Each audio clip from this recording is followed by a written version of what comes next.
My name is Clara, and the story I'm about to tell you begins 2 years after I married Ethan. Our love story was like a fairy tale at the start. We met at a summer music festival. I remember dropping my drink, and when I looked up, there he was, offering me his. His smile was genuine, his eyes sincere. It felt like one of those moments when you just know. "Need a hand?"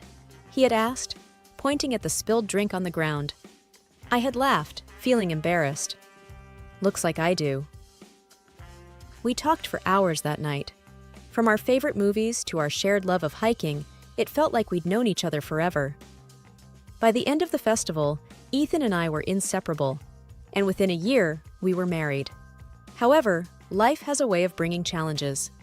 For us, that challenge came in the form of Ethan's family, particularly his mother, Mrs. Mason, and his sister Lila.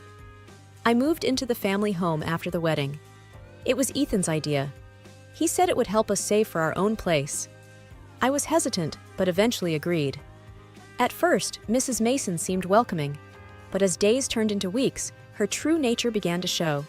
Every decision I made, whether it was about the house, Ethan, or even the smallest things like what to cook, was met with criticism. "Ethan doesn't like spicy food," she would remark when I tried making a new recipe. It felt odd because Ethan and I had shared spicy dishes on many of our dates. "Did you know that, Clara?" Lila would often chime in through Skype from Hawaii, her tone always condescending. "You should pay more attention to what my brother likes." Even when they were not together, Lila and Mrs. Mason seemed to be on the same team, always pointing out what they felt I was doing wrong. Ethan, on the other hand, was often caught in the middle. I expected him to stand up for me, but he rarely did. Most times, he chose to stay quiet, which felt like a betrayal. One evening after dinner, I tried discussing it with him. "Ethan, do you notice how your mother and Lila treat me?"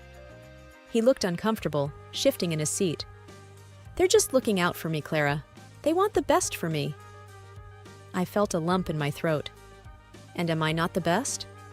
He sighed, avoiding my eyes. "It's not that. They just need time to get used to you." But time wasn't helping. As days went by, I felt more like an outsider in my own home. I missed the days of the music festival, where the promise of love felt so strong. Here, amidst the walls of the Mason family house, our foundation was shaking, and I wasn't sure how long I could hold on. The only solace I found was in Ethan's grandfather, Joe. He was kind and always had a listening ear. Whenever things got tough, I would think of him and feel a bit better. But the real test of our relationship was just around the corner, and it came in the form of an invitation to Hawaii. Little did I know that this would be the tipping point, forcing me to take drastic measures. Upon finding the beautifully adorned envelope, a surge of excitement coursed through me. The idea of a brief respite in Hawaii seemed like a dream. I quickly opened it, and the words, "You're invited," gleamed in golden letters. It was an invitation to Grandpa Joe's 80th birthday. The prospect of spending time with Grandpa, who always showed me kindness, filled me with hope. Just as I was getting lost in the details of the invitation, Ethan entered. "What's that?" he asked, not even bothering to hide the hint of annoyance in his voice. "It's an invitation from your grandfather. He's celebrating his 80th birthday in Hawaii," I replied, trying to gauge his reaction. Ethan took a quick glance. "Oh, that. Lila mentioned it." His tone caught me off guard. "She did? Why didn't you tell me?" He shrugged, dismissing the matter. "Must have slipped my mind." The phone suddenly rang, its shrill tone piercing the room. Before I could answer, Ethan grabbed it. I could hear Lila's voice, sharp and demanding. Ethan listened, nodding occasionally, casting sidelong glances at me. My heart sank with every nod. When he finally hung up, he looked squarely at me. "Lila thinks it's best if you stayed behind," he stated, with an air of finality. I was astounded. "But your grandfather invited me personally. Why wouldn't I come?" Ethan sighed dramatically, making it seem like he was bearing a huge burden. "Look, it's a family thing. Grandpa was just being polite. Plus, Lila said you should stay with Mom and keep her company." I felt my voice shake, trying to suppress my rising emotions. "Ethan, I'm your wife. Doesn't that mean anything to you?" I thought you'd stand up for me." Ethan smirked. "Always playing the victim, aren't you? Why do you always make things so difficult?" I felt tears pricking my eyes, my voice barely above a whisper. "Because I thought I meant something to you." He laughed, a cold, dismissive laugh that cut deeper than any words could. "You think too much." It was clear to me then. My place in this family, or lack thereof, wasn't just Lila or Mrs. Mason's doing. Ethan was part of the problem. He was more than happy to let me bear the brunt of their disdain, to be their scapegoat, to keep the peace for himself. The invitation that had once promised a fresh start now felt like a cruel joke. I was alone in this, and if I was going to find my place, or escape from this trap, it would be on my own terms. The days following the revelation about the trip were thick with tension. I busied myself with work and chores, trying my best to stay out of Ethan's and Mrs. Mason's way. The hurt was still fresh, and every encounter was a painful reminder of my place, or lack thereof, in the family. Ethan was unusually quiet around me. Every time our paths crossed, he'd avoid eye contact, his guilt evident.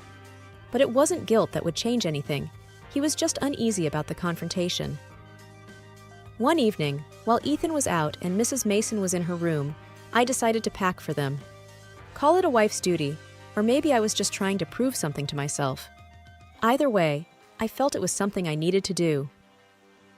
I meticulously folded their clothes, making sure everything was in order. The Hawaii trip was supposed to be a joyful occasion, and even if I wasn't going, I wanted to make sure they had everything they needed. It was a silent way of showing that despite everything, I was still trying to be a supportive wife. As I was zipping up Ethan's suitcase, I noticed that it was strikingly similar to mine. Same size, same color, same brand. A mischievous idea began to form. I could switch the suitcases. Ethan's had all the important travel documents for him and Mrs. Mason. My suitcase had my personal items, nothing of great significance. It was out of character for me to even think of such a thing. But the recent events had stirred something within. I was tired of being overlooked, of being the one who always had to understand, to adjust. Maybe, just maybe, they needed a wake-up call. And so I acted on the impulse. I swapped the contents of the suitcases, leaving Ethan's travel documents in my suitcase. I placed the suitcase in my closet and left Ethan's, now filled with my belongings, ready for the trip. It was a simple act, but for the first time in a long while, I felt a sense of control. Whatever the outcome, it was a step, however small, towards reclaiming my worth. The next days would certainly be eventful. The morning sun streamed through the bedroom window, casting a soft golden hue across the room. I stretched, feeling surprisingly refreshed despite the weight of the recent events. As I sat on the bed, the reality of the suitcase switch began to sink in. I had done something bold, something completely out of character, and it gave me an unfamiliar sense of empowerment. As I sipped my morning coffee, my thoughts shifted to what would come next. Ethan and Mrs. Mason were scheduled to leave in a few days, and I had effectively blocked their plans. They would realize the switch at the airport, and the fallout would be significant. But was that enough? As these thoughts circled, my phone buzzed. It was Jessica, my close friend from university days. We had lost touch over the years, but our bond was one that time couldn't erode. "Hey, long time no chat. How have you been?" Jessica's message read. I hesitated for a moment before replying. "Hi, Jess. It's been a roller coaster. Can we talk?" Minutes later, my phone rang. "Clara? What's going on? You sound serious." I sighed deeply.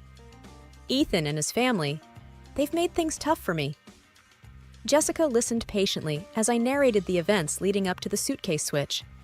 When I finished, there was a pause before she finally spoke. "Wow, Clara.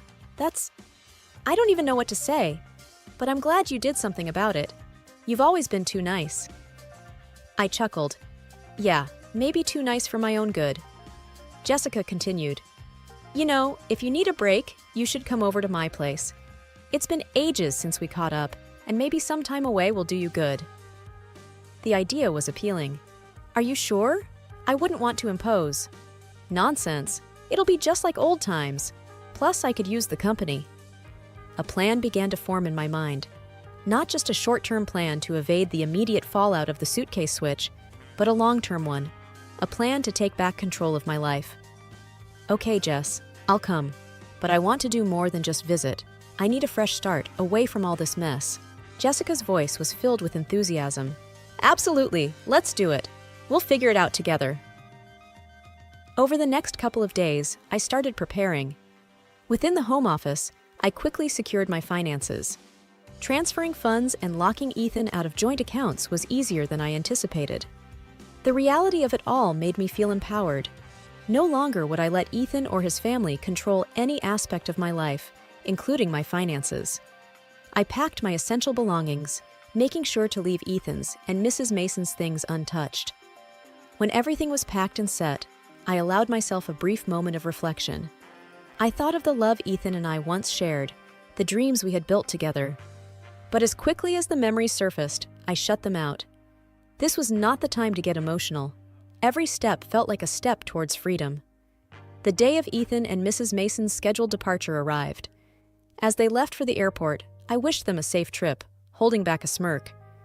Once their car was out of sight, I quickly grabbed my bags and called a cab. As I looked at our home from the backseat of the cab, I felt a mix of emotions. There was sadness, of course, but also relief and hope. Hope for a new beginning, a life where I was in control. Jessica was waiting for me when I arrived at her apartment.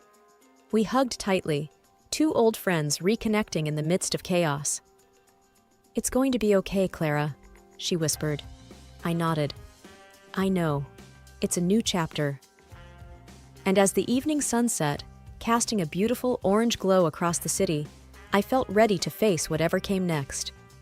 Once at Jessica's, I took a few hours to relax and catch my breath. The warmth of her welcome was just what I needed, a stark contrast to the coldness I had escaped.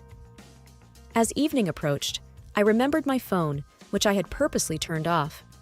Curiosity and a bit of defiance prompted me to switch it on. Instantly, notifications began to pour in. Missed calls, voice messages, texts. The sheer number was overwhelming. But rather than feeling anxious or fearful, a profound sense of satisfaction took over me. Each notification was evidence of the panic and confusion I had left in my wake. The number of them, each one a testament to their disarray, filled my heart with joy and vengeful pleasure. Jessica, spotting the triumphant glint in my eye, asked, "All good?" I showed her the barrage of missed calls, and we both shared a laugh. "Better than good," I replied. "To new beginnings and finding your own path," Jessica toasted, raising her glass. I clinked mine against hers. "To finally living for myself." Jessica and I were sprawled across her living room floor, with takeout boxes scattered around us, talking late into the night. We were sharing old stories, laughing at some of the mischief we got up to during our college days. It was comforting, and for a moment, I felt like my old self again. The moment was short-lived. My phone, which I'd left on the coffee table, began to ring. The screen showed Ethan's number. I hesitated for a moment, then picked it up. Jessica gave me a reassuring nod. "Hello?" I said cautiously. "Where are you?" Ethan's voice boomed from the other side. His tone was a mix of anger and desperation. "I'm safe, Ethan," I replied calmly, deliberately avoiding answering his question. "What have you done?" he yelled. "Mom's crying. We missed the flight and you just disappeared." "I did what I had to do, for myself," I said firmly. "This isn't like you. You're acting crazy. Why are you doing this?" he exclaimed. I took a deep breath, reminding myself to remain calm. "This is the result of the choices you and your family made, Ethan. I've been feeling trapped, ignored, and mocked. When your sister told me not to come and you didn't stand up for me, that was the last straw." Ethan scoffed. "You're blowing this way out of proportion. It was just a family reunion."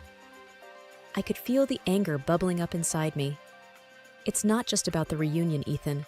It's about respect. You never took my side. You never protected our relationship from your family's judgments. You laughed at my feelings. That reunion was just a representation of how little you value our relationship." I could hear his mother's voice in the background, shouting, "Ask her where our documents are. We need them." Ethan tried to keep his voice calm, though I could hear the strain. "Look, just come back home. We can sort this out." I replied, "It's not that simple anymore, Ethan. I need space to think, to decide what's best for me."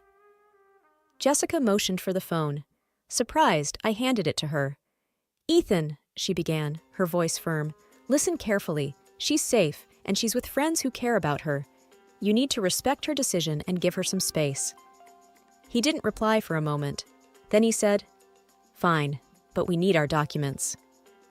"They're in the house," I interjected. "Exactly where you left them.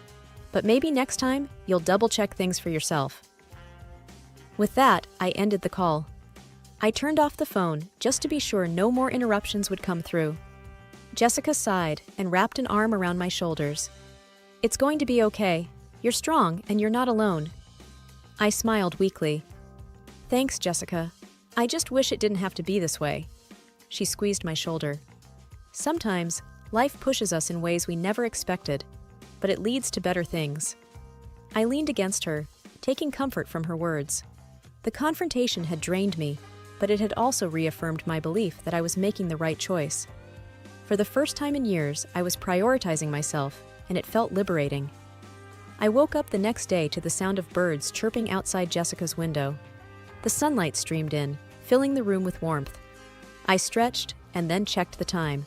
It was still early, but I felt surprisingly refreshed. There was a feeling of determination building inside of me. I had taken the first step towards reclaiming my life, and now I needed to tie up some loose ends. One thing that had been on my mind was Ethan's grandfather. I didn't want him to think ill of me, or believe the twisted story that Ethan and his family might spin. I had always admired him, and I felt he deserved to hear my side of things. Picking up my phone, I dialed his number. After a couple of rings, he answered. "Hello?" His voice was gentle and warm. "Hi, Grandpa Joe. It's me," I began, a bit nervously. "Ah, my dear. I was wondering when I'd hear from you," he replied, a hint of amusement in his voice. "Been quite a commotion over here. Ethan and his mother seem to have misplaced some documents." I chuckled. Yes, there was a little mix-up. Grandpa Joe sighed. "I've heard bits and pieces of what happened. Ethan's not too pleased, and well, his mother is her usual self, but I want to hear it from you." Taking a deep breath, I recounted everything, from the way Ethan's family had treated me, the incident with the reunion, and the decision I made afterward. Throughout my retelling, Grandpa Joe listened quietly. When I finished, he spoke. "You've been through a lot, more than anyone should have to bear." "I just couldn't take it anymore, Grandpa Joe," I replied. "I love Ethan, but it felt like it was me against his whole family." He paused for a moment. "You did what was right for you, and I respect that. It's a shame Ethan never truly saw what a gem he had in you." Hearing his words, I felt a rush of emotions. "Thank you, Grandpa Joe. I just wanted you to know. I didn't want you to think badly of me." He laughed softly. "Never. You've always been honest and kind. Sometimes you have to make tough decisions to protect yourself." "I wish things had been different," I whispered. "Life has a way of moving in mysterious directions," he replied. "But remember, each challenge you face only makes you stronger." We spoke for a bit longer, discussing his upcoming birthday plans and how he hoped I would visit him someday. Before we ended the call, he said, "You have my blessing, dear, whatever path you choose." Hanging up, I felt a weight lifted off my shoulders. With Grandpa Joe's understanding and support, I felt even more resolute in my decision. Whatever the future held, I was ready to face it head-on. Life without Ethan and his toxic family was like a breath of fresh air. It was as if I had been underwater for so long that I had forgotten what it felt like to simply breathe. Every morning, I woke up with a sense of purpose and joy. I no longer had to tiptoe around or constantly be on guard, dreading the next insult or confrontation. With each passing day, my self-worth grew. I started seeing a therapist who helped me understand that I deserved better. As weeks turned into months, my strength was evident, not just to me but to those around me. Friends commented on how my eyes sparkled differently, and even acquaintances noticed the bounce in my step. But the most significant change was internal. No longer was I consumed by anger or the desire for revenge. Instead, a sense of peace settled in. I had reclaimed my life. Each day was an opportunity to rediscover who I truly was, without the shackles of a demeaning relationship. One evening, as I was settling in with a book, my phone buzzed. I picked it up and saw a message from Grandpa Joe. "Stay strong," it read. "You're doing better than you know." Grandpa Joe had become an unlikely pillar of support during my transition. His decision to change his will was a statement, but his continued messages and calls were a testament to his belief in me. Despite our limited past interactions, he became someone I could confide in. He shared stories of his youth, his struggles, and how he overcame them.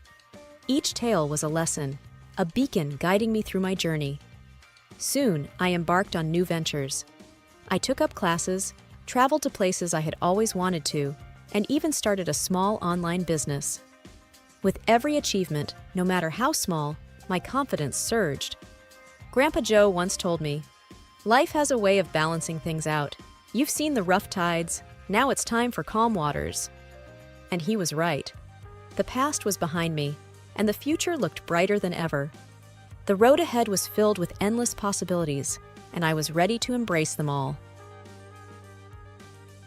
It was a cold winter morning when we moved into Diane's spacious two-story house. I remember looking around, thinking how lucky we were to be offered such a generous helping hand. "Megan, isn't this wonderful? Mom's house is big enough for all of us, and Lily will have so much space to play," Jason said as he unloaded our things. I nodded, holding our little Lily close to me. "It's a kind gesture, Jason. It'll help us, especially with Lily's condition and my work." Diane appeared at the door, smiling. "I hope you'll be comfortable here. I thought it'd be easier for Lily and, well, for all of us to be together." "Thank you, Diane. It means a lot to us," I replied, genuinely grateful. The first few weeks seemed perfect. Diane would sometimes cook our favorite meals, and Jason would often return from work with a bright smile, knowing we were all under one roof. But as the days turned into weeks and weeks into months, I began to feel a change in the air. One day, while I was on my laptop in the living room, working on an important project, Diane walked in, commenting, "Another day of leisure for you, huh?" I was taken aback. "I'm working, Diane." She chuckled. "Staring at a screen isn't work, dear. In my time, work meant getting your hands dirty." Before I could reply, Jason walked in. "Mom, Megan's job is different, but I get it. It's hard to understand." I thought he was defending me, but his tone hinted otherwise. Later that evening, when Lily was in bed, I tried talking to Jason. "Did you mean what you said earlier? About my job being hard to understand?" He shrugged. "I mean, you're always at home. It does look like you have a lot of free time." I was taken aback. "Jason, just because I work from home doesn't mean I'm not working. My job is demanding." He sighed. "Look, I didn't mean it that way. It's just, different." That night, I lay in bed, reflecting on the changes. It wasn't just Diane's passive-aggressive comments or Jason's growing indifference. It was the house. The walls felt like they were closing in on me. What I once saw as a haven was now becoming a cage. Days blended into each other, and the undercurrent of tension grew. Diane's snide remarks about my hobby job became a daily affair, and Jason seemed more distant than ever.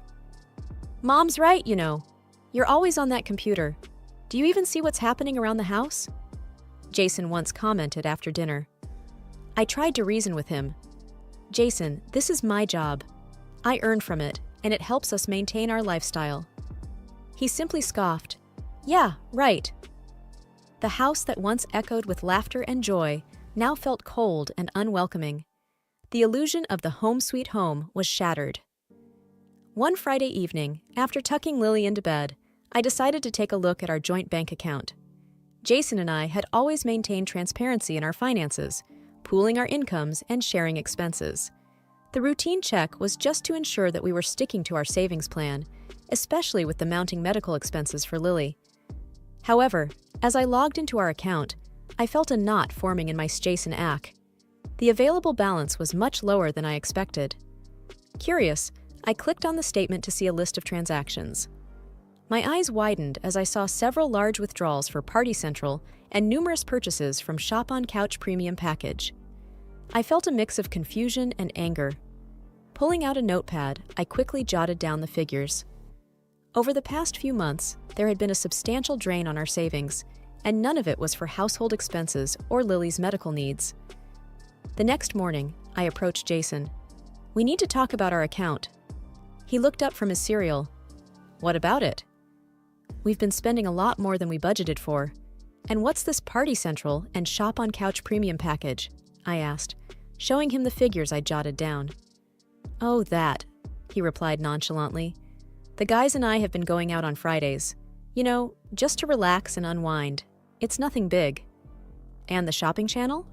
I pressed on, trying to keep my voice steady.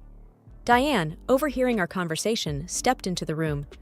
"Oh, that's just some stuff I ordered. I saw some nice things on TV." "But we can't afford these right now," I said, trying to reason with them. Diane snapped back. "It's just a few things, Megan. Why are you overreacting?" "I'm not overreacting," I retorted. "We have shared expenses, and we need to save for Lily's needs. We can't spend recklessly." Jason sighed. "Look, I need some time with my friends, and Mom likes those TV products. What's the big deal? It's not like you don't spend." "I spend on essentials," I shot back, "not on parties and unnecessary things." Diane scoffed. "You make it sound like we're burning through cash. It's not a crime to indulge once in a while." "But every week?" I exclaimed, my voice raising. The room was thick with tension. Neither Jason nor Diane seemed to grasp the gravity of the situation. Our savings, which were meant to ensure a secure future for Lily and us, were being frittered away. It was clear that our views on finances were vastly different. Diane's careless spending and Jason's nonchalance were alarming. I realized that the promise of a shared future based on mutual understanding and respect was beginning to crumble. This wasn't just about money, it was about trust and shared responsibilities. I walked away, feeling more isolated than ever. The reality of our situation was becoming clearer by the day, and the once harmonious house was now filled with discord and resentment. One evening after work, I decided to treat myself to something I hadn't done in a long time: shopping. I headed to a nearby boutique, and after browsing for a bit, I spotted a gorgeous dress. It was simple yet elegant, perfect for an upcoming work event. As I checked the price tag, I hesitated for a moment. It was slightly over my usual budget for clothing. But then, I thought of the hard work I'd put in, the hours spent on projects, and the recent bonus I'd received. I deserved this. Feeling a sense of joy I hadn't felt in a while, I purchased the dress and headed home, excited to show Jason and hoping it would bridge the growing gap between us. However, my excitement quickly faded when I walked into the living room. Diane and Jason were sitting on the couch, engrossed in a TV show. I cleared my throat. "Hey, look what I got for the work event next week." As I pulled out the dress, Diane's eyes immediately zeroed in on the price tag. "That seems expensive," she remarked. "It's a bit more than usual, but it's for a special event," I explained, hoping for some support from Jason. But Jason just looked at the dress and said, "Did we really have the money for this?" Feeling cornered, I replied, "It's from my bonus. I thought it'd be okay." Diane scoffed. "After making such a fuss about our expenses, you go and buy this?" Jason chimed in. "Mom's right. You lecture us about saving and then go on a shopping spree?" "It's just one dress, Jason," I exclaimed, my voice rising. "I work hard too. Can't I treat myself once in a while?" Diane's voice dripped with sarcasm. "Sure, while the rest of us tighten our belts." The joy I had felt moments ago was now replaced with humiliation and anger. I couldn't believe that after all the reckless spending on their part, they were criticizing me for one purchase. I retreated to our room, clutching the dress, feeling more alone than ever. The dress, which was meant to be a symbol of my accomplishments, now felt like a burden. Lily's health had always been fragile, and on this particular week, she came down with a high fever. I took some days off work to care for her, but on Thursday, I received an urgent call. My boss needed me in the office for an essential presentation. I was in a dilemma. I couldn't leave Lily alone. I approached Diane, hoping she would understand. Diane, I have a request. Can you please watch over Lily Jason Oro? I have a crucial meeting at work. Diane looked up from her magazine, clearly annoyed. Again? Why can't you handle your work without leaving your sick child? I wouldn't ask if it wasn't important, I pleaded. She sighed dramatically. Fine, but just this once. Relieved, I thanked her and went to inform Jason about the plan. Diane has agreed to watch Lily Jason Oro. Can you come home early just to make sure everything's okay? Jason, who was scrolling through his phone, seemed distracted. Sure, I'll try. The next day, as I was getting ready for work, my phone buzzed. It was a message from Diane. Sorry, dear. My friends just called. They want to meet up. I can't watch Lily today. Panicking, I called Jason. Can you come home? Diane can't watch Lily. There was a long pause before he replied. Megan, I can't. I've got a lot going on today. Diane promised she would, and now she's bailing. I need your help, I implored. He sighed. Okay. I'll leave work early, but you owe me one. Relieved, I quickly got dressed and left for work. Hours later, as I was wrapping up the presentation, I received a call from the school's nurse. Mrs. Johnson, Lily's fever has spiked. She's in a lot of distress. My heart raced. I'll be there right away. When I arrived at the school, the sight of my little girl, flushed and in tears, broke my heart. I wrapped her in my arms and tried to soothe her. Why wasn't she at home? Where was Diane or Jason? I thought furiously. Upon reaching home, I found the house empty. Hours later, Jason strolled in, the smell of alcohol strong on his breath. Where were you? I demanded. Jason blinked in confusion. What? I told you I'd come home early, but the guys wanted to hang out. So. You promised, I shouted. Lily was alone and unwell. Do you even care? Diane entered the scene, looking displeased. What's all this noise? Lily was left alone. She was sick, and neither of you were there, I cried, holding back tears. Diane rolled her eyes. You always make a scene. She's just a kid. She'll bounce back. I was at my wit's end. This is not a home, I whispered, my voice breaking. I can't do this anymore. Jason looked taken aback. What are you saying? I'm saying this isn't working. We need to make changes, I said, my voice firm. The room was thick with tension. Diane looked smug, while Jason seemed confused. As for me, it was clear. This was the breaking point. Things had to change. The days that followed were filled with introspection. Seeing Lily so vulnerable had shaken me deeply, and I spent hours contemplating our future. The house was eerily quiet, the tension palpable. Diane kept her distance, while Jason seemed to be constantly avoiding any conversation. One evening, as I was sitting in my room, there was a soft knock at the door. It was Lily. She climbed onto the bed beside me, her tiny face solemn. Mommy, why is everyone so sad? I took a deep breath, holding back my tears. Sometimes adults have disagreements, sweetie. She hugged her teddy bear tighter. I don't like it. I want everyone to be happy. Her innocent words struck a chord. I realized I had to make a change, not just for my well-being, but for Lily's future. The next morning, I met with a lawyer to discuss the possibility of a divorce. As we spoke, it became evident that while the journey wouldn't be easy, it was necessary. A few days later, I mustered up the courage to talk to Jason. We need to talk, I began, my voice shaking. He looked up from his laptop. About? Us. This situation, I replied, motioning around the house. He sighed. Not this again. I took a deep breath, trying to remain calm. Jason, I've decided to file for divorce. He looked at me, stunned. You're overreacting. We just hit a rough patch. It's more than that, I replied, my voice firm. I can't raise Lily in this environment. She deserves better. He looked away. So you're just giving up on us? I'm choosing what's best for Lily and me. There was a long pause before he finally spoke. Fine, if that's what you want. I nodded. It's what's needed. The following week, as I was packing our belongings, Diane entered the room. She looked at the boxes and scoffed. Running away? I looked at her. Starting fresh. She smirked. You think you'll manage on your own? For Lily, I'll manage anything, I replied with determination. Diane just huffed and left the room. The day we moved out was emotional. The house that once held dreams and promises was now just a painful reminder of what was lost. As I locked the door for the last time, I looked back, a mix of sadness and hope in my heart. Lily held my hand. It'll be okay, right, Mommy?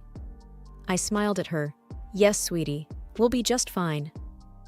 Our new apartment was cozy and small, nestled in a quiet neighborhood. I remember the first night we moved in. Boxes were strewn everywhere, and I had just managed to set up Lily's bed. As we lay there, listening to the sounds of the city outside, she whispered, I like it here, Mommy. I kissed her forehead. Me too, sweetie. It's our new beginning. The next few weeks were busy. I juggled work and setting up our new home, making sure Lily felt settled and secure. My work colleagues were supportive, especially my boss, who often checked in to see how we were doing. One evening, as I was making dinner, there was a knock on the door. Opening it, I was met with the smiling face of our neighbor, Mrs. Patterson. A kind elderly lady, she held out a freshly baked pie. Thought you two could use a warm welcome. I smiled, touched by her gesture. Thank you, Mrs. Patterson. That's really sweet. She winked. Just call me June. And anytime, dear. The community around us was warm and welcoming.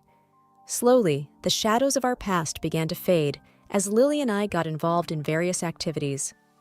Lily joined a dance class and made new friends, while I discovered a local book club where I met like-minded individuals. One evening, as Lily and I sat on our balcony, she looked up at me. Mommy, do you think Daddy misses us? The question took me by surprise. I sighed, choosing my words carefully. I'm sure he does, in his own way. She nodded. I sometimes miss the big house. I pulled her close. But do you like it here? She smiled. Yes, I have new friends, and Mrs. Patterson gives me cookies. We both laughed. Life wasn't without its challenges. Managing finances, ensuring Lily's needs were met, and balancing work was tough. But I took each day as it came. I began to get a grip on our expenses, started saving, and even dabbled in some investments. My background in finance certainly came in handy. One day, I received a call from an old college friend, Mark. Megan, it's been ages. How have you been? We chatted for a while, catching up on old times. Mark was now part of a startup, and they were looking for investors. The project seemed promising, and after some thorough research, I decided to invest. To my surprise, the venture took off, and the returns were beyond my expectations. Suddenly, our financial situation changed for the better. But more than the money, it was the sense of accomplishment that meant the world. One evening, June invited us over for dinner. As we sat around her dining table, she looked at me with a twinkle in her eye. You've done well, Megan. I admire your strength. I smiled. Thank you, June. It's been a journey. She nodded. And it's just the beginning. Looking at Lily, who was busy with her dessert, I realized she was right. We had faced our fair share of challenges, but we had also found our path. This was, indeed, a new beginning. A few months after my new beginning, life had found a rhythm, and every day felt like a blessing. Then, out of the blue, my phone buzzed with a name I hadn't seen in a while. Jason. Hello, Jason, I greeted cautiously. Megan. His voice sounded odd, a mix of false cheer and underlying desperation. How have you been? I've been well, thanks. And you? I asked, more out of politeness than genuine interest. There was a pause. I've been thinking, Megan. Maybe we were too hasty in our decisions. What do you say about giving us another chance? I was taken aback. Why now? He hesitated. Well, I've heard things are going well for you financially. We could support each other, you know. The implication was clear. I remembered the joint account and how my earnings were treated as our money, while his wasteful expenditures were never discussed. I decided to play along. How's Lily? Have you been keeping tabs on her health? Oh, she's your responsibility now, isn't she? He replied dismissively, confirming my worst suspicions. Look, Megan, Mom and I have had some bad luck. We've burned through our savings and have some debt. So, you thought you'd return to the safety net you abandoned? I replied coldly. He tried to laugh it off. Oh, come on, Megan. Families stick together, right? Not when the family abandons one of their own, I retorted. There was silence on the line. So you won't consider my offer? Jason, you've made your choices, and I've made mine. I've learned my worth, and it's not as a safety net for someone who never valued me. The city skyline was a mesmerizing sight from the expansive windows of my new office. With a recent promotion, I had moved to the top floor, and the view was symbolic of how far I'd come. My work, once dismissed as mere internet stuff, was now at the forefront of the company's operations. A chime from my computer alerted me to a new email, and I was pleased to find it was a congratulatory note from the CEO on the success of my latest project. While I was immersed in my work, my colleague, Jenny, walked in with a cheeky grin, holding a tablet. Have you seen this, Megan? It was a local news article. My ex-husband's face was on it, along with a story about the foreclosure of their house due to mounting debts.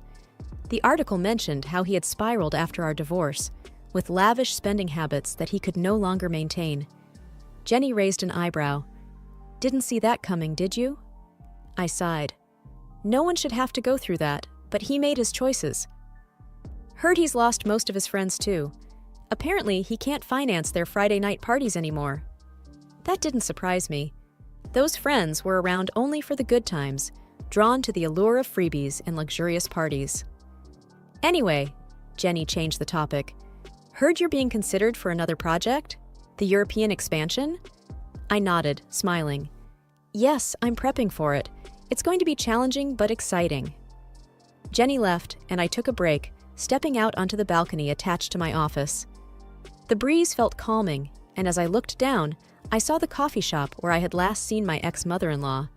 She was animatedly talking to her circle of friends, probably recounting embellished tales about how heartless I was, not extending a helping hand to them in their time of need.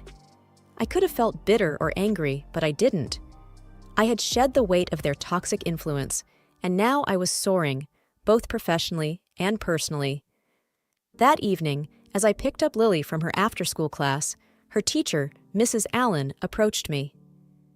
Megan, I must say, Lily's resilience and strength are commendable. She's an excellent student and a joy to have in class. Thank you, Mrs. Allen. She's my rock, I replied, beaming with pride. As we drove home, Lily chatted about her day. Mom, we learned about caterpillars turning into butterflies today. They go through so much change. I smiled at her. Yes, and sometimes change is necessary to become something beautiful.